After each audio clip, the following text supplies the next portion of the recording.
ജീവധാര ജീവമൊഴി കാൽവരിനാഥന്റെ സ്നേഹമൊഴി തിരുനിറത്താൽ ജീവനേകും യേശുനാഥന്റെ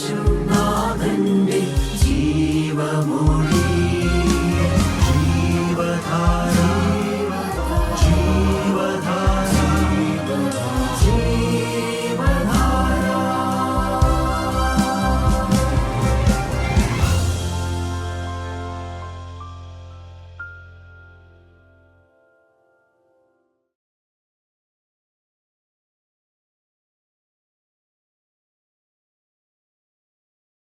യേശുക്രിസ്തുവിൻ്റെ പരിശുദ്ധമായ നാമം മഹത്വപ്പെടുമാറാകട്ടെ. സ്വന്തം നാവ് എന്ന ശത്രു. നമ്മുടെ ഏറ്റവും വലിയ ശത്രു ആരാണ് എന്ന് ചോദിച്ചാൽ വേദപുസ്തകം പഠിപ്പിക്കും, സ്വന്തം നാവാണ് മനുഷ്യൻ്റെ ഏറ്റവും വലിയ ശത്രു. ഹൃദയമാണ് ഏറ്റവും ദുഷ്ടതയുള്ളതായ അവയവം. മനുഷ്യൻ്റെ അവയവങ്ങളിൽ നമ്മളുടെ ഓർമ്മയും നമ്മുടെ പ്രവർത്തന ശക്തിയും നമ്മുടെ ഉദ്ദേശവുമെല്ലാം സംഭരിച്ചു വച്ചിരിക്കുന്നതായ ആ ഹൃദയം, അല്ലാതെ ശരീരത്തിൻ്റെ ഭാഗമായ ആ ഒരു രക്തം പമ്പ് ചെയ്യുന്ന ഹൃദയത്തെക്കുറിച്ചല്ല വേദപുസ്തകം ഹൃദയം എന്ന് പറയുന്നത്. ആ ഹൃദയത്തിലാണ് നമ്മുടെ ഇമോഷൻസ്, നമ്മുടെ ആങ്കർ, നമ്മുടെ ലക്ഷ്യങ്ങൾ, നമ്മുടെ ഉദ്ദേശങ്ങൾ അതെല്ലാം സൂക്ഷിച്ചു വച്ചിരിക്കുന്നതായ ഒരു ഹൃദയം. ആ ഹൃദയമാണ് ഏറ്റവും കപടവും ഏറ്റവും ദോഷമുള്ളത് എന്ന് വേദപുസ്തകം പഠിപ്പിക്കുന്നുണ്ട്. നമ്മുടെ അവയവങ്ങളുടെ കൂട്ടത്തിൽ ഏറ്റവും കൂടുതൽ മനുഷ്യനെ വഞ്ചിക്കുന്ന അവയവം മനുഷ്യൻ്റെ നാവാണ്. നാവ് മനുഷ്യനെ വഞ്ചിക്കുകയാണ് ചെയ്യുന്നത് പലപ്പോഴും. കാരണം നാവിൻ്റെ മേൽ മനുഷ്യന് നിയന്ത്രണമില്ല എന്നുള്ളതാണ് സത്യം. നാവിൻ്റെ മേൽ നിയന്ത്രണമുള്ള മനുഷ്യൻ അവൻ്റെ ആത്മാവ് ദൈവരാജ്യത്തിലെത്താൻ എളുപ്പമാണെന്ന് പറയും. കാരണം അവന് പ്രാണൻ്റെ മേലും ജയമുണ്ട്. അവൻ്റെ പ്രാണനെ സൂക്ഷിക്കാൻ അവന് സാധിക്കും. അവൻ്റെ ആത്മാവ് നഷ്ടപ്പെടാതെ സൂക്ഷിക്കാൻ നാവിൻ്റെ മേൽ ജയമുള്ള ഒരു വിശ്വാസിക്ക് സാധിക്കുമെന്ന് ദൈവത്തിൻ്റെ വചനം പറയുന്നു. നമുക്ക് 64 സങ്കീർത്തനം എടുക്കാം. 64 സങ്കീർത്തനം 8-ാമത്തെ വാക്യം നമുക്ക് വായിച്ചു നോക്കാം. 64 സങ്കീർത്തനം 8-ാമത്തെ വാക്യം. അങ്ങനെ സ്വന്തം നാവ് അവർക്ക് വിരോധമായിരിക്കിയാൽ അവർ ഇടറി വീഴുവാൻ ഇടയാകും. അവരെ കാണുന്നവരൊക്കെയും തലകുലുക്കുന്നു. ദൈവത്തിന് സ്തോത്രം. സ്വന്തം നാവ് അവർക്ക് വിരോധമായിരിക്കിയാൽ അവർ ഇടറി വീഴും. മാത്രമല്ല, നാവ് കൊണ്ട് പാപം ചെയ്യുന്നവനെ കണ്ട്, സ്വന്തം വാക്കിൽ കുരുങ്ങുന്നവരെ കണ്ട്, അഹങ്കാരത്തിൻ്റെ വാക്ക് പറയുന്നവരെ കണ്ട്, നിഗളിച്ച് സംസാരിക്കുന്നവരെ കണ്ട് മറ്റ് മനുഷ്യർ തല ഉലുക്കും. ഇത്രയും മാന്യനായ മനുഷ്യൻ ഇങ്ങനെയാണോ സംസാരിക്കുന്നത്? ഇത്ര യോഗ്യനായ മനുഷ്യൻ ഇതുപോലെ വില കുറഞ്ഞ വാക്കുകളാണോ പറയുന്നത് എന്ന് മറ്റുള്ളവർ നിങ്ങളെ നോക്കി തലകുലുക്കുമെന്ന്. സങ്കീർത്തനക്കാരനായ ദാവീദാണ് ഇത് പറയുന്നത്. 64 സങ്കീർത്തനം 1-ാമത്തെ വാക്യം. ദൈവമേ, എൻ്റെ സങ്കടത്തിൽ ഞാൻ കഴിക്കുന്ന അപേക്ഷ കേൾക്കണമേ. ശത്രു ഭയത്തിൽ നിന്ന് എൻ്റെ ജീവനെ പാലിക്കണമേ. ദൈവത്തിന് സ്തോത്രം. ദാവീദ് രാജാവിന് ശത്രുഭയം എന്ന് വെച്ചാൽ ദാവീദ് പടിപടിയായി ഉയർന്നു വരുന്ന കാലമാണ്. ദൈവം ദാവീദിനെ ഉയർത്തിക്കൊണ്ട് വരുന്ന കാലമാണ്. അപ്പോൾ ശൗൽ രാജാവ് ദാവീദിന് നേരെ കുന്തമെറിയുന്ന കാലമാണ്. അങ്ങനെ ഒരു കാലമുണ്ടായിരുന്നു. ദാവീദ് ഉയർന്നു വരുന്നു, ശൗൽ രാജാവ് ദാവീദിൻ്റെ മേൽ കുന്തമെറിയുന്നു. പക്ഷേ ആ കുന്തത്തെക്കാളും ദാവീദിന് ഭയമായിരുന്നത് ശൗലിൻ്റെ വായിൽ നിന്നോ അല്ലെങ്കിൽ ശൗലിൻ്റെ കൂടെയുള്ളവരുടെ വായിൽ നിന്നോ വരുന്ന വാക്കുകളായിരുന്നു ദാവീദിന് ഏറ്റവും ഭയമെന്ന് പറയുന്നത്. ദൈവത്തിന് സ്തോത്രം. അതിൻ്റെ 3-ാമത്തെ വാക്യം നമുക്ക് വായിച്ചു നോക്കാം. അവർ തങ്ങളുടെ നാവിനെ വാൾ പോലെ മൂർച്ചയാക്കുന്നു. നിഷ്കളങ്കനെ ഒളിച്ചിരുന്നെയ്യേണ്ടതിന് അവർ കയ്പുള്ള വാക്കായ അസ്ത്രം തൊടുക്കുകയും ശങ്കിക്കാതെ പെട്ടെന്ന് അവനെ എയ്തു കളയുകയും ചെയ്യുന്നു. ദുഷ്കാര്യത്തിൽ അവർ തങ്ങളെ തന്നെ ഉറപ്പിക്കുന്നു. ഒളിച്ച് കെണിവെക്കുവാൻ തമ്മിൽ പറഞ്ഞൊക്കുന്നു. നമ്മെ ആർ കാണുമെന്ന് അവർ പറയുന്നു. പ്രിയപ്പെട്ടവരെ, ദാവീദിന് ഭയം. കാരണം ശൗലിൻ്റെയും കൂടെയുള്ളവരുടെയും വാക്കുകൾ കേട്ട് ഭയം. ദാവീദ് പറയുന്നത് തങ്ങളുടെ നാവിനെ വാൾ പോലെ മൂർച്ചയാക്കുന്നു. അസ്ത്രം എയ്യുന്നത് പോലെയാണ് വാക്കുകൾ വരുന്നത് എന്നാണ് പറയുന്നത്. ആയുധത്തേക്കാൾ ഭയം അധരങ്ങളെയാണെന്ന് പറയും. ആയുധങ്ങളെക്കാൾ പലപ്പോഴും ഭയപ്പെടേണ്ടത് അധരങ്ങളെയാണ്. കാരണം ആയുധം നമുക്കറിയാം ഉപദ്രവിക്കാൻ തന്നെയാണ്. പക്ഷേ അതിനേക്കാളും ദോഷം ചെയ്യുന്നത് മനുഷ്യൻ്റെ അധരങ്ങളാണ്. അത് നമുക്ക് സ്വന്തം കുടുംബത്തിൽ തന്നെ അറിയാവുന്നതായ ഒരു കാര്യമാണ്. സാധാരണക്കാരായ മനുഷ്യർ ഭയപ്പെടുന്നതാണ് മറ്റുള്ളവൻ്റെ വായെന്ന് പറയുന്നത്. കാരണം ഒരു ഭാര്യയ്ക്ക് പേടിയാ, ഭർത്താവിനെ പേടിയാ. ഭർത്താവ് കൊല്ലുമോ എന്നുള്ള പേടിയല്ല, ഭർത്താവിൻ്റെ വായിൽ നിന്ന് എന്ത് വരുമെന്നുള്ളതാണ് പേടി. ഭർത്താവിൻ്റെ വായിൽ നിന്ന് ഏത് വാക്കാണ് വരാൻ പോകുന്നത്, അതാണ് സാധാരണ ഒരു ഭാര്യയ്ക്ക് പേടി. ഭർത്താക്കന്മാർക്കും പേടിയാ പലപ്പോഴും. ഭാര്യയെ കൊല്ലുമെന്നുള്ള പേടിയല്ല, ഭാര്യ വിട്ടുപോകുമെന്നുള്ള പേടിയല്ല, ഭാര്യയുടെ വായിൽ നിന്ന് എന്ത് വാക്കാണ് വരാൻ പോകുന്നത്, അതാണ് പേടി. ഇക്കാലത്താണെങ്കിൽ മാതാപിതാക്കന്മാർക്ക് മക്കളെ പേടിയാ. കാരണം അവരുടെ വായിൽ നിന്ന് എന്ത് വാക്കാണ് വരാൻ പോകുന്നത് എന്നുള്ളതായ ഭയമാണ്. ദാവീദ് രാജാവിന് ഭയം. വാഗൊണ്ട് യുദ്ധം ചെയ്യുന്ന ആളുകൾ, വാക്ക് അസ്ത്രം പോലെ, വാളുകൾ പോലെ എന്നും. 59-ാം സങ്കീർത്തനം എടുക്കാം. 59-ാം സങ്കീർത്തനം 7-ാമത്തെ വാക്യത്തിലും ദാവീദ് ഇപ്രകാരം പറയുന്നത് വായിക്കാം. അവർ തങ്ങളുടെ വായ് കൊണ്ട് ശകാരിക്കുന്നു, വാളുകൾ അവരുടെ അധരങ്ങളിലുണ്ട്, ആർ കേൾക്കുമെന്ന് അവർ പറയുന്നു. ആർ കേൾക്കും? ഞാൻ ഇങ്ങനെയൊക്കെ പറയും, ആരാ കേൾക്കാതിരിക്കണേ? ഞാൻ ഇങ്ങനെയൊക്കെ സംസാരിക്കും, ആരാ എതിർക്കാനിരിക്കണത്? ആരാണ് എന്നെ ഈ തടയാനിരിക്കുന്ന? ആരാ ഉള്ളത്? ഞാനിങ്ങനെയൊക്കെ സംസാരിക്കും, ആ തടയാമെങ്കിൽ തടഞ്ഞോ?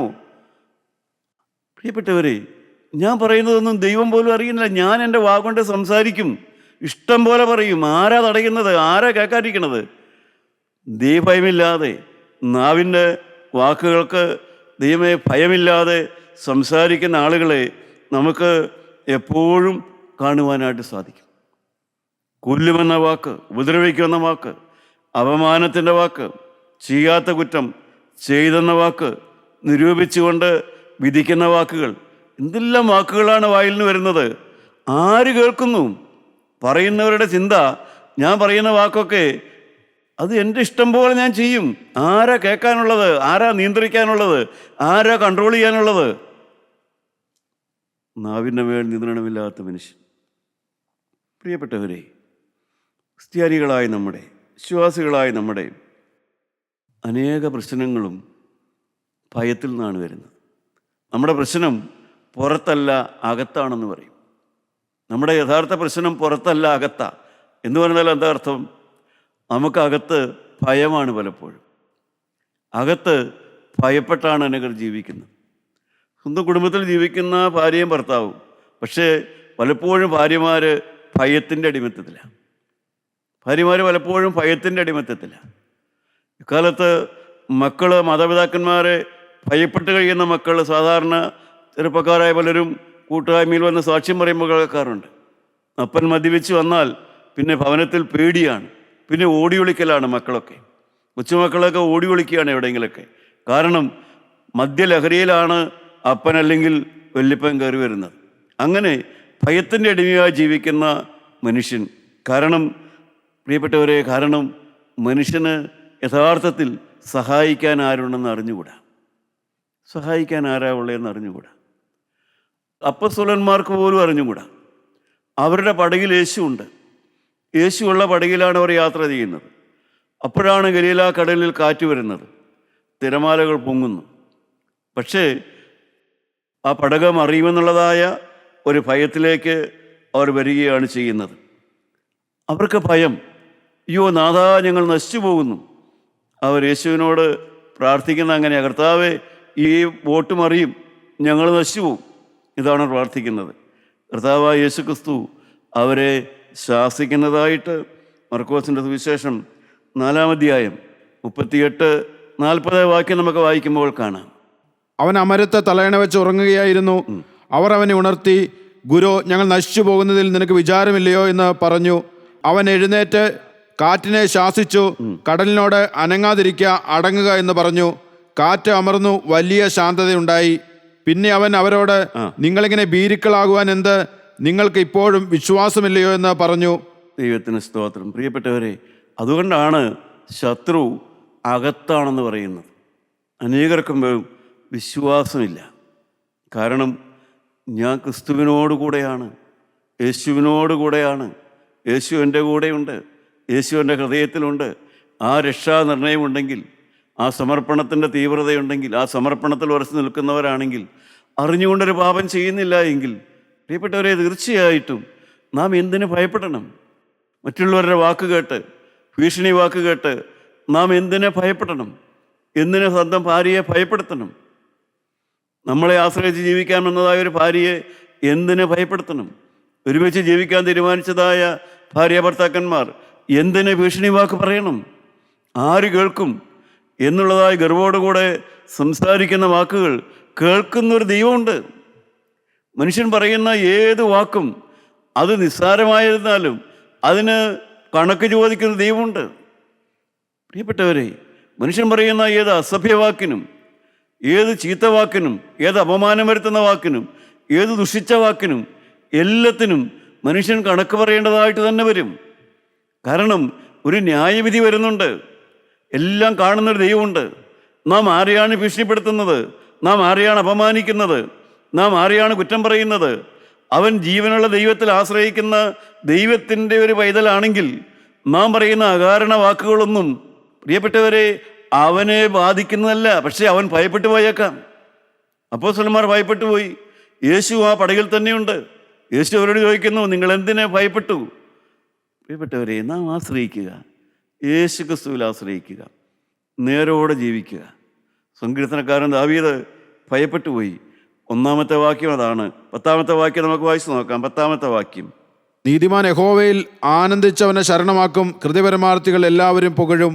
പ്രിയപ്പെട്ടവരെ, ദാവീദിന് ഭയത്തോടെ തുടങ്ങിയ സങ്കീർത്തനം ദാവീദ് സന്തോഷത്തോടെ ദൈവത്തെ പുകഴ്ത്തിക്കൊണ്ടാണ് അവസാനിപ്പിക്കുന്നത്. കാരണം ദൈവത്തിൽ ശരണം കിട്ടി. ദാവീദിന് തെറ്റുപറ്റിയിട്ടില്ല. ദാവീദിനറിയാം. ദാവീദിന് ഈ പറയുന്ന അപമാന വാക്കുകളും കുറ്റവാക്കുകളും എല്ലാം കേൾക്കുവാൻ തക്കവണ്ണം ദാവീദിൻ്റെ ഭാഗത്ത് ആ കാലത്ത് തിന്മ വന്നിട്ടില്ല. ആ പ്രാഗൽഭ്യമാണുള്ളത്. ആ വിശ്വാസം ദാവീദിനെ രക്ഷിച്ചു, ദാവീദിനെ ഹൃദയത്തിൽ ഉറപ്പുള്ളവനാക്കി. ദൈവമക്കളെ, 37-ാം സങ്കീർത്തനത്തിൽ ദാവീദ് പിന്നെയും പറയുന്നുണ്ട്. 23-ാമത്തെ വാക്യം, 37-ാം സങ്കീർത്തനം 23-ാമത്തെ വാക്യം: ഒരു മനുഷ്യന്റെ വഴിയിൽ പ്രസാദം തോന്നിയാൽ യഹോവ അവന്റെ ഗമനം സ്ഥിരമാക്കുന്നു. ഒരു മനുഷ്യന്റെ വഴിയിൽ പ്രസാദം തോന്നിയാൽ വഴിയെന്ന് പറഞ്ഞാൽ എന്താ അർത്ഥം? ഒരു മനുഷ്യൻ്റെ വഴി എന്നവിടെ പറഞ്ഞിരിക്കുന്നത്, ഒരു മനുഷ്യൻ്റെ ഹൃദയത്തിൽ ദൈവം പ്രസാദിക്കുന്നുണ്ടെങ്കിൽ, എൻ്റെ ഹൃദയത്തെ നോക്കി ദൈവം പ്രസാദിക്കുന്നുണ്ടെങ്കിൽ, ദൈവം എൻ്റെ കാലടികളെ ക്രമപ്പെടുത്തിക്കൊള്ളും. ദൈവം എൻ്റെ കാലുകളെ സൂക്ഷിച്ചുകൊള്ളും. ദൈവം എൻ്റെ കാലടികളെ ക്രമപ്പെടുത്തിക്കൊള്ളും. ഒരു മനുഷ്യൻ്റെ വഴിയെന്ന് പറഞ്ഞാൽ അതാണ്. അവൻ്റെ ഹൃദയത്തിലെ നിരൂപണങ്ങൾ, അവൻ്റെ ഹൃദയത്തെ ദൈവം സന്തോഷിക്കുന്നെങ്കിൽ, ദൈവമക്കളെ, നാം സൂക്ഷിക്കേണ്ടത് നമ്മുടെ ഹൃദയത്തെയാണ്. നമ്മുടെ ഹൃദയത്തെ നാം സൂക്ഷിക്കുമെങ്കിൽ നാം ആരപവാദം പറയട്ടെ, ഇല്ലാത്തത് പറയട്ടെ, എല്ലാ തിന്മയും നിങ്ങളെക്കുറിച്ച് കളവായി പറയുമ്പോൾ നിങ്ങൾ ഭാഗ്യവാന്മാരെന്നല്ലേ ദൈവത്തിൻ്റെ വചനം പറയുന്നത്. അതുകൊണ്ട് വാക്കുകൾ കേട്ട്, അപമാനം കേട്ട്, കുറ്റം പറയുന്നത് കേട്ട് ശോധന ചെയ്യുക. തന്നെത്താൻ തിരുത്താനുണ്ടെങ്കിൽ സന്തോഷത്തോടെ തിരുത്തുക. അത് ആര് പറഞ്ഞു തന്നാലും, മിത്രം പറഞ്ഞു തന്നാലും, ശത്രു പറഞ്ഞാലും, പ്രിയപ്പെട്ടവരെ, തിരുത്താനുണ്ടെങ്കിൽ തീർച്ചയായും തിരുത്തുക. ദൈവസന്നദ്ധയിൽ ഇരുന്ന് തിരുത്താനുള്ളത് കണ്ടുപിടിക്കുക. മനുഷ്യർ തിരുത്താൻ പറഞ്ഞു തന്നാൽ അത് തിരുത്തുക. ഭയപ്പെടാതെ ദൈവത്തിൽ ആശ്രയിക്കുക മാത്രം ചെയ്യുക. നമ്മുടെ ജീവിതത്തിൽ തെറ്റില്ല എങ്കിൽ എന്തിനു ഭയപ്പെടണം? അറിഞ്ഞുകൊണ്ടൊരു പാപം വന്നിട്ടില്ല എങ്കിൽ, മറ്റുള്ളവർ നമ്മളെ ഭീഷണിപ്പെടുത്തുമ്പോൾ എന്തിനു ഭയപ്പെടണം? ഭയപ്പെടേണ്ട ആവശ്യമില്ല. നമുക്ക് ക്രിസ്തുവിൽ ഉറച്ചു നിൽക്കണം. ഹഡ്സൺ ടൈലർ അനുഗ്രഹീതനായ ദൈവവേലക്കാരനായിരുന്നു. അനുഗ്രഹീതനായ ദൈവവേലക്കാരനായ മിഷണറിയായിരുന്നു ഹഡ്സൺ ടൈലർ. അദ്ദേഹത്തെക്കുറിച്ച് പറയും, എപ്പോഴും ഹൃദയസമാധാനം അനുഭവിച്ച ഒരു മിഷണറിയായിരുന്നു ഹഡ്സൺ ടൈലർ എന്ന്. അദ്ദേഹത്തെ അങ്ങനെയാണ് വിശേഷിപ്പിക്കുന്നത്. ഹൃദയം എപ്പോഴും കാം ആൻഡ് ക്വയറ്റാണ്. ദൈവത്തെ സംബന്ധിച്ച് ഹൃദയം എപ്പോഴും കാം ആൻഡ് ക്വയറ്റാണ്. ദൈവത്തിന് സ്തോത്രം. അദ്ദേഹം പറയും, എന്തുകൊണ്ടാണ് തൻ്റെ ഹൃദയം കാം ആൻഡ് ക്വയറ്റായിരിക്കണമെന്ന്? ജീവനുള്ള ദൈവം എൻ്റെ കാലടികളെ ക്രമപ്പെടുത്തുന്നു. ദൈവത്തിൻ്റെ കാലടിയിൽ കൂടെ പോകണം, അത്രമാത്രമേ എനിക്കുള്ളൂ. മറിച്ച് ഇനി പിശാചിനെ എന്തെങ്കിലും ചെയ്യണമെങ്കിൽ അത് ദൈവം അനുവദിച്ചാലേ ചെയ്യുള്ളൂ. പിശാചിനെ എന്തെങ്കിലും എന്നെ അപമാനിക്കണമെങ്കിൽ അത് ദൈവം അനുവദിച്ചാലേ ചെയ്യും. അദ്ദേഹം എപ്പോഴും ഇയ്യോബിൻ്റെ കാര്യം പറയുമായിരുന്നു എന്നാണ് ഞാൻ വായിച്ചിട്ടുള്ളത്. ഇയ്യോബ് നേരുള്ളവൻ, നിഷ്കളങ്കൻ, യഹോവാഭക്തൻ, ദോഷം വിട്ട് അകലുന്നവനായ ആ മനുഷ്യനെ പീഡിപ്പിക്കുവാൻ ദൈവത്തെ അനുവാദം ചോദിച്ചതിന് ശേഷമാണ് പിശാചിന് സാധിച്ചുള്ളൂ. ദൈവത്തോട് അനുവാദം ചോദിച്ചു, അതിനുശേഷമാണ് പിശാചിന് സാധിച്ചത്. പിശാച് അവൻ്റെ സമ്പത്ത് നഷ്ടമാക്കി, അവൻ്റെ മക്കളെല്ലാം മരിച്ചു, അവൻ്റെ പങ്കാളി അവനെ കുറ്റം പറഞ്ഞു, അവൻ്റെ കൂട്ടുകാരവനെ കുറ്റം പറഞ്ഞു. പക്ഷേ ഇയ്യോബിൻ്റെ പുസ്തകം മുമ്പോട്ട് വായിക്കുമ്പോൾ നമുക്കൊരു കാര്യമാണ് മനസ്സിലാക്കുന്നത്. ശത്രുവിനല്ല തൻ്റെ മേൽ അധികാരം, ജീവനുള്ള ദൈവം തന്നിൽ അധികാരത്തോടെ നിൽക്കുന്നുണ്ട്, അടുത്ത് നിൽക്കുന്നുണ്ട് എന്ന് ഇയ്യോബിന് നല്ല ബോധ്യം കിട്ടി. ഈ കഷ്ടതയിലൂടെ എല്ലാം കടന്നു പോയപ്പോഴും, അപമാനമെല്ലാം ഏറ്റപ്പോഴും, ഏറ്റവും അവസാനത്തിലേക്ക് വരുമ്പോൾ ഇയ്യോബിന് കിട്ടിയതായ ബോധം, ഞാൻ വിധിയുടെ ഒരു ക്രൂര കഥാപാത്രമല്ല, എൻ്റെ തലയിലെഴുത്ത് കൊണ്ടല്ല, ഞാൻ തലയിലെഴുത്തിൻ്റെ ഒരു അടിമയല്ല, എൻ്റെ വിധിയല്ല ഇത്, ജീവനുള്ള ദൈവം അനുവദിച്ച് ദൈവത്തിൻ്റെ കൃപയാൽ എൻ്റെ ശുദ്ധീകരണമാണതെന്ന് ഇയ്യോബിന് മനസ്സിലായി. പ്രിയപ്പെട്ടവരെ, എത്ര ശാന്തനായിട്ടാണ് ഇയ്യോബ് അവസാനം നാം കാണുന്നത്.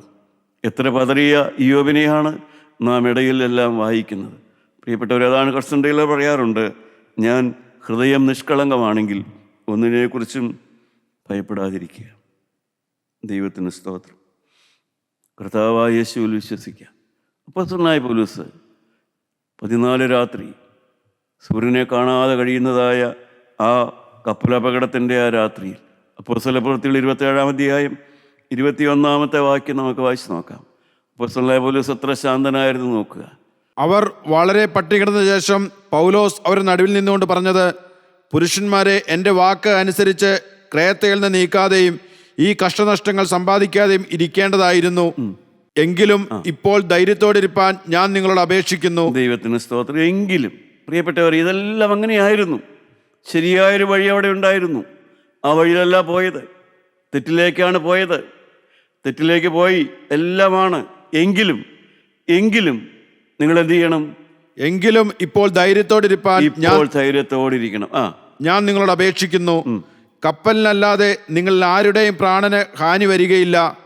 എൻ്റെ ഉടയവനും ഞാൻ സേവിച്ചു വരുന്നതിനുമായ ദൈവത്തിന് ദൂതൻ ഈ രാത്രിയിൽ എൻ്റെ അടുക്കൽ നിന്നു. ദൈവത്തിന് സ്തോത്രം. പ്രിയപ്പെട്ടവരെ, എല്ലാം തെറ്റി, സംഭവിക്കേണ്ടതെല്ലാം സംഭവിച്ചു. എങ്കിലും ഒരു വിശ്വാസി ദൈവത്തിൽ ധൈര്യം കണ്ടെത്തണം. അവനൊരു ദൈവമുണ്ട്, അവനൊരു യേശുവുണ്ട്. അപ്പോസ്തലനായ പൗലോസിന് ഈ കപ്പലപകടത്തിലൂടെ എല്ലാം അങ്ങ് പോവുകയാണ്. 14 ദിവസമായി സൂര്യൻ്റെ പ്രകാശം പോലും കണ്ടിട്ടില്ല, കൊടുങ്കാറ്റടിച്ചുകൊണ്ടിരിക്കുന്നു. ജീവിച്ചിരിക്കുമെന്നൊരാശ പോലും ഇല്ല. എല്ലാം വരുമ്പോഴും അപ്പോസ്തലൻ ഉറപ്പോടെ പറയുകയാണ്. അപ്പോസ്തലൻ കടലിലേക്കല്ല നോക്കിയത്, തിരമാലയിലേക്കല്ല നോക്കിയത്. എപ്പോഴെങ്കിലും ഒരു ദൈവശബ്ദം ഹൃദയത്തിൽ വരുന്നുണ്ടോ? ദൈവത്തിൻ്റെ ഒരു ശബ്ദം എൻ്റെ ഹൃദയത്തിൽ വരുന്നുണ്ടോ? യേശുക്രിസ്തു എന്നോട് എന്തെങ്കിലും പറയുന്നുണ്ടോ? ആ ചിന്തയോടെയാണ് അപ്പോസ്തലൻ ആ ഇളകുന്ന സമുദ്രത്തിൽ അപ്പോസ്തലൻ സംസാരിച്ചത്. അത്രയും നിലവിളിയും അട്ടഹാസവും എല്ലാം അവിടെ നടക്കുന്നുണ്ട്.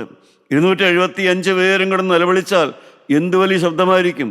എന്നാൽ അപ്പോസ്തലൻ ആ വലിയ നിലവിളിയുടെ ശബ്ദത്തിൻ്റെ ഉള്ളിൽ അപ്പോസ്തലൻ ശ്രദ്ധയോടിരിക്കുന്നു.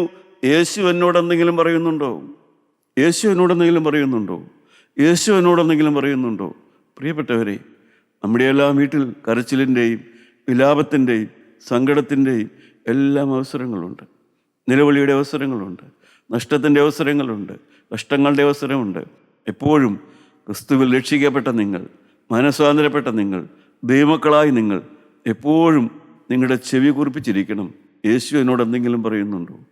യേശു എന്തെങ്കിലും എന്നോട് സംസാരിക്കുന്നുണ്ടോ? യേശുവിൻ്റെ പക്കൽ നിന്ന് എന്തെങ്കിലും വചനമുണ്ടോ? മനുഷ്യർ പറയുന്ന വാക്കുകൾക്കല്ല, അപ്പോസ്തലൻ്റെ ചെവിയിലേക്ക് ഒരു ശബ്ദം കടന്നു വന്നിരുന്നു. ഭയപ്പെടണ്ട, നിങ്ങളിൽ ആർക്കും പ്രാണന് നഷ്ടം വരികയില്ല. നിങ്ങളുടെ വസ്തുവകളെല്ലാം നഷ്ടപ്പെട്ടും പ്രാണൻ നഷ്ടപ്പെട്ടു പോവുകയില്ല.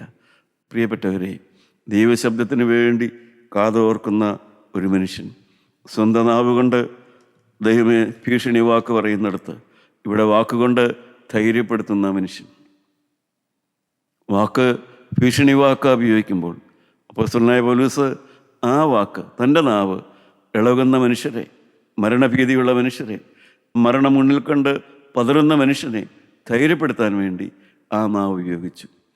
പ്രിയപ്പെട്ടവരെ, നമുക്ക് സാധിക്കുന്നുണ്ടോ? അതിനെ നമ്മളെക്കൊണ്ട് സാധിക്കുന്നുണ്ടോ? നമുക്ക് ആഗ്രഹമുണ്ടോ മറ്റുള്ളവരെ ഒന്ന് ആശ്വസിപ്പിക്കാൻ തക്കവണ്ണം ദൈവസന്നിധിയിലിരുന്ന് അവർക്ക് കൊടുക്കേണ്ട വചനം വാങ്ങിച്ച് അവർക്ക് വേണ്ടി പ്രാർത്ഥിച്ച്, കർത്താവേ, ഞാൻ അവരോട് എന്ത് പറയണം, എനിക്കൊന്ന് മനസ്സിലാക്കി തരണം, അവർക്ക് എന്ത് വാക്കാണ് ഞാൻ പറഞ്ഞു കൊടുക്കേണ്ടത്? പ്രിയപ്പെട്ടവരെ, ആ നാവ് എത്ര മാധുര്യമായിട്ട് അപ്പോസ്തലൻ സംസാരിച്ചു. തെറ്റിനെക്കുറിച്ച് ബോധം വരുത്തി, എന്നാൽ പറഞ്ഞു കൊടുത്തു, ഇപ്പോൾ ഭയപ്പെടാതെ ദൈവത്തിൻ്റെ ആലോചന ഇപ്രകാരമാണ്. പ്രിയപ്പെട്ടവരെ, നമ്മുടെ നാവ് ഏത് ദോഷത്തിനും ഉപയോഗിക്കാം, ഏത് നന്മയ്ക്കും ഉപയോഗിക്കാം, കൊല്ലാൻ ഉപയോഗിക്കാം, വളർത്താൻ ഉപയോഗിക്കാം. നമ്മുടെ നാവ് തന്നെ വിഷമുള്ള വാക്കായിട്ട് ഉപയോഗിക്കാം, എന്നാൽ ആത്മാവുള്ള കൃപയുള്ള വാക്കായിട്ടും നാവ് ഉപയോഗിക്കാം. ദൈവം തന്നിരിക്കുന്ന നാവാണ്. അത് വിഷം കയറ്റാൻ ഉപയോഗിക്കാം, മറ്റുള്ളവരെ ഇടിച്ചു താത്താൻ ഉപയോഗിക്കാം, നശിപ്പിക്കാൻ ഉപയോഗിക്കാം, അവൻ്റെ സർഗശക്തി ഇല്ലാതാക്കാൻ ഉപയോഗിക്കാം, അവൻ്റെ ഉത്സാഹം കെടുത്താൻ ഉപയോഗിക്കാം. എന്നാൽ മരിക്കാറായ മനുഷ്യനെ എഴുന്നേൽപ്പിക്കാനും ആ നാവ് ഉപയോഗിക്കാം. അതാണ് ജീവൻ നിലനിൽക്കുന്നതായ ആ നാവിൻ്റെ പ്രത്യേകത. നമുക്കൊന്നുകൂടെ വായിച്ചു നോക്കാം. 1 കൊരിന്ത്യർ 15:33-34 വാക്യം. ദുർഭാഷണത്താൽ സദാചാരം കെട്ടുപോകുന്നു, നീതിക്ക് നിർമ്മതരായി ഉണരുവിൻ, പാപം ചെയ്യാതിരിപ്പിൻ. ചിലർക്ക് ദൈവത്തെക്കുറിച്ച് പരിജ്ഞാനവുമില്ല, ഞാൻ നിങ്ങൾക്ക് ലജ്ജയ്ക്കായി പറയുന്നു. ദൈവത്തിന് സ്തോത്രം. അപ്പോസ്തലനായ പൗലോസ് റോമാസഭയിലുള്ള വിശ്വാസികളുടെ അജ്ഞതയെക്കുറിച്ച് പറഞ്ഞു കൊടുക്കുകയാണ്. അപ്പോസ്തലൻ തന്നെ സ്ഥാപിച്ച് കൊണ്ടു നടക്കുന്ന സഭയാണ്. ആ സഭയിലുള്ളവർക്കും ധാരാളം അജ്ഞതകൾ, ധാരാളം അവിവേകങ്ങൾ, ധാരാളം അറിവില്ലായ്മകൾ അപ്പോസ്തലൻ തുറന്നു പറയുകയാണ്. എന്താണ് പറയുന്നത്? ദുർഭാഷണത്താൽ സദാചാരം കെട്ടുപോകുന്നു. 33-ാമത്തെ വാക്യം അതാണ്.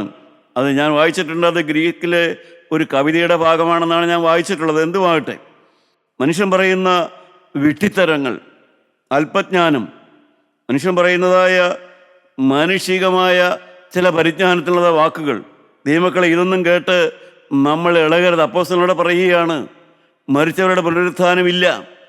മനുഷ്യൻ മരിച്ചാൽ പിന്നെ വീണ്ടും പുനരുത്ഥാനമില്ല. മനുഷ്യൻ മരണശേഷമുള്ള ജീവിതമില്ല. മരണശേഷമുള്ള പുനരുത്ഥാനം ഉണ്ട് എന്ന് അപ്പോസ്തലൻ പഠിപ്പിച്ചു വരുമ്പോൾ, പുനരുത്ഥാനം ഇല്ല എന്നുള്ളതായ പഠിപ്പിക്കലും ആ സഭയിൽ തന്നെ വേറെ ചിലർ നടത്തിക്കൊണ്ടിരുന്നു. എന്തിനാണ് മരണശേഷം പുനരുത്ഥാനം ഇല്ല എന്ന് പഠിപ്പിച്ചത്? എന്തിനു വേണ്ടിയിട്ടാണ്? അപ്പോസ്തലനോട് അർപ്പിക്കുന്ന 32-ാം അധ്യായത്തിൽ പറയുന്നുണ്ട്, തിന്നുക, കുടിക്കുക, നാളെ ചാകുമല്ലോ. എങ്ങനെയും ജീവിക്കുക, എങ്ങനെയും കുത്തഴിഞ്ഞ് ജീവിക്കുക, ഏത് അധമഭാവവും ചെയ്യുക, ഏത് അധമ വികാരങ്ങൾക്ക് അടിമയായി ജീവിക്കുക. കാരണം നാളെ മരിച്ചു പോവും, പിന്നെ ഒന്നുമില്ലല്ലോ. മരണശേഷം പിന്നെ ഒരു ജീവനില്ല. ഒരിക്കൽ മരിക്കുകയും പിന്നെ ന്യായവിധിയും ദൈവമനുഷ്യർക്ക് നിയമിച്ചിരിക്കുന്നുള്ളതായ ആ പ്രമാണമൊന്നും വിശ്വസിക്കണ്ട, അതൊന്നും നിങ്ങൾ ചിന്തിക്കണ്ട. അതൊക്കെ വേദപുസ്തകത്തിലൊരു വാക്കുകളാണ്. അതൊന്നുമില്ല. മരണത്തോടെ എല്ലാം തീരുന്നു എന്നുള്ളതായ ആ വലിയ ആത്മീയ ദാരിദ്ര്യത്തിൻ്റെ വാക്കുകൾ. എന്തിനാണ് ദാരിദ്ര്യത്തിൻ്റെ വാക്ക് പ്രസ്താവിക്കുന്നത്? പാപം ചെയ്യിക്കാൻ. പ്രിയപ്പെട്ടവരെ, മരണശേഷം പുനരുത്ഥാനം ഇല്ല എന്ന് പഠിപ്പിച്ചാൽ അതുകൊണ്ടുണ്ടാകുന്ന അനുഭവം എന്താണ്? മനുഷ്യൻ സൂക്ഷിക്കില്ല, ജീവിക്കാനുള്ള കാര്യം സൂക്ഷിക്കില്ല. കാരണം തന്നെത്താൻ തെറ്റുപറ്റാതെ ജീവിക്കണമെന്നോ, തെറ്റുകൾ ഏറ്റുപറയണമെന്നോ, തെറ്റുകൾ തിരുത്തി ദൈവരാജ്യം പ്രാപിക്കണമെന്നോ, നിത്യജീവൻ പ്രാപിക്കണമെന്നുള്ളതായ ആഗ്രഹം തന്നെ ഇല്ലാതായി പോകും. അതുകൊണ്ടാണ് അപ്പോസ്തലൻ ഓർപ്പിക്കുന്നത്. 34-ാമത്തെ വാക്യം പറയുന്നു, നീതിക്ക് നിർമ്മതരായി ഉണരുവീൻ.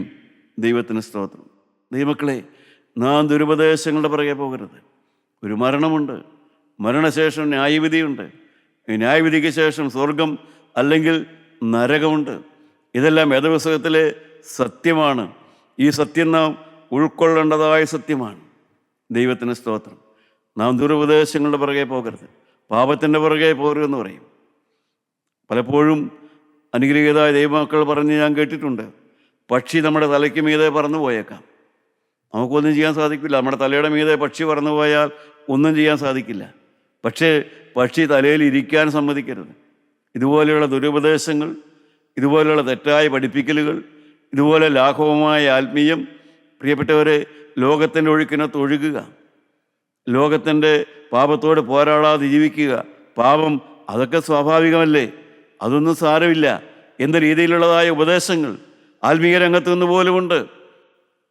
പലപ്പോഴും ആത്മീയ രംഗത്തു നിന്ന് പോലും പാപത്തെ ഗൗരവമായി പഠിപ്പിക്കാത്ത ഉപദേശങ്ങൾ ദൈവമക്കളെ, ഇതെല്ലാം നാം വിട്ട് മാറുക. അപ്പോസ്തലൻ ഗൗരവമായൊരു വാക്ക് പഠിപ്പിക്കുന്നുണ്ട്. അത് 2 കൊരിന്ത്യർ ലേഖനം 6-ാം അധ്യായം 16-ാമത്തെ വാക്യത്തിലാണ്. കൊരിന്ത്യർക്ക് എഴുതിയ 2-ാമത്തെ ലേഖനം 6-ാം അധ്യായം 16-ാം വാക്യം. അവരുടെ നടുവിൽ നിന്ന് പുറപ്പെട്ട് വേർപെട്ടിരിപ്പിനെന്ന് കർത്താവ് അരുളി ചെയ്യുന്നു. പ്രിയപ്പെട്ടവരെ, എപ്പോഴും ദൈവമക്കൾ ഒരു വേർപാട് ഉദ്ദേശിക്കണം, ആഗ്രഹിക്കണം. അത് എപ്പോഴും അഴുക്കിനോട് കൂട്ടുകൂട്ടുകയില്ല, എല്ലാ ഫ്രണ്ട്സിനോടും കൂടുകയല്ല, എല്ലാത്തരം ഉപദേശങ്ങളും ചെവിയിലേക്ക് കയറ്റുകയല്ല, എല്ലാത്തരം ആളുകളോടും ഇടപഴകി നടക്കുകയല്ല. നമ്മുടെ ആത്മാവ് നഷ്ടപ്പെടാത്തതായ, നമ്മുടെ ആത്മീയ വീക്ഷണം നഷ്ടപ്പെടാത്തതായ, ആത്മീയ കാഴ്ചപ്പാട് നഷ്ടപ്പെടാത്തതായ ഒരു ശരിയായ ഉറപ്പുള്ള പാതയിലൂടെ വേണം ഒരു വിശ്വാസി കടന്നു പോകാനായിട്ട്. അവരുടെ ഇടയിൽ നിന്ന് പുറപ്പെട്ടിരിപ്പീൻ. അശുദ്ധമായത് ഒന്നും തുടരുത്, അശുദ്ധമായതൊന്നും തുടരുത്. എന്നാൽ ഞാൻ നിങ്ങളെ കൈക്കൊണ്ട് നിങ്ങൾക്ക് പിതാവും നിങ്ങൾ എനിക്ക് പുത്രന്മാരും പുത്രിമാരുമായിരിക്കുമെന്ന് സർവശക്തനായ കർത്താവ് അരുളി ചെയ്യുന്നു. പ്രിയപ്പെട്ടവരെ, രക്ഷിക്കപ്പെട്ടവർ അവഗണിച്ച് കളയുന്നൊരു വാക്കാണ്. യേശുവിനെ കർത്താവ് എന്ന വാഗൊണ്ട് ഏറ്റുപറയുകയും ദൈവനെ മരിച്ചവരെ നേർപ്പിച്ചുവെന്ന് ഹൃദയം കൊണ്ട് വിശ്വസിക്കുകയും ചെയ്താൽ നീ രക്ഷിക്കപ്പെട്ടു. ഇത് പറയുന്ന ആളുകൾ ഇത് പറഞ്ഞു കൊടുക്കുന്നില്ല. പാപത്തോട് വേർപെടണം, പാപം ഹൃദയത്തിൽ ഉണ്ടാകരുത്. അങ്ങനെയും കൂടെ വന്നാൽ മാത്രമേ ആ രക്ഷയുടേതായ അനുഭവത്തിൽ വളരുകയുള്ളൂ, പൂർത്തീകരണം ഉണ്ടാകുകയുള്ളൂ. വാഗൊണ്ട് ഏറ്റുപറഞ്ഞ് ഹൃദയം കൊണ്ട് തിന്മയ്ക്ക് അടിമയായി ജീവിച്ചാൽ രക്ഷയുടെ അനുഭവം ഉണ്ടാകുകയില്ല. തിരുവചനം കേൾക്കുന്ന സഹോദരങ്ങളെ, നമുക്ക് തിരുത്താം, നമുക്ക് ഭീഷണി വാക്ക് പറയാതിരിക്കാം. നമുക്ക് അപ്പോസ്തലനായ പൗലോസിനെ പോലെ മറ്റുള്ളവരെ ഉത്സാഹം കൊടുക്കുന്ന, ധൈര്യം കൊടുക്കുന്ന കൃപയുള്ള വാക്കുകൾ പറയാം. നമുക്ക് ദൂഷണ വാക്കുകൾ പറഞ്ഞ് സുവിശേഷത്തിൻ്റെ വീര്യം കെടുത്താതിരിക്കാം. മറ്റുള്ളവരുടെ വിശ്വാസത്തെ നഷ്ടപ്പെടുത്താതെ മരണശേഷമുള്ള പുനരുത്ഥാനത്തിൽ വിശ്വസിച്ചുകൊണ്ട് നമുക്ക് വേർപെട്ട് ജീവിക്കാം.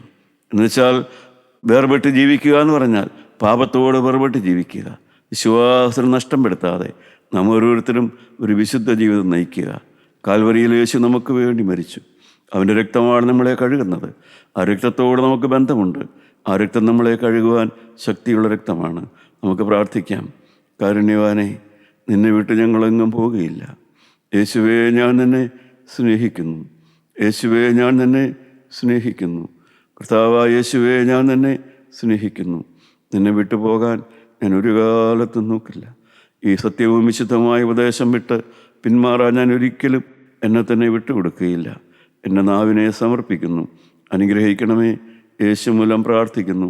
കൃപയോട് കേട്ട് ഉത്തരം തരുമാറാകണമേ. ആമീൻ.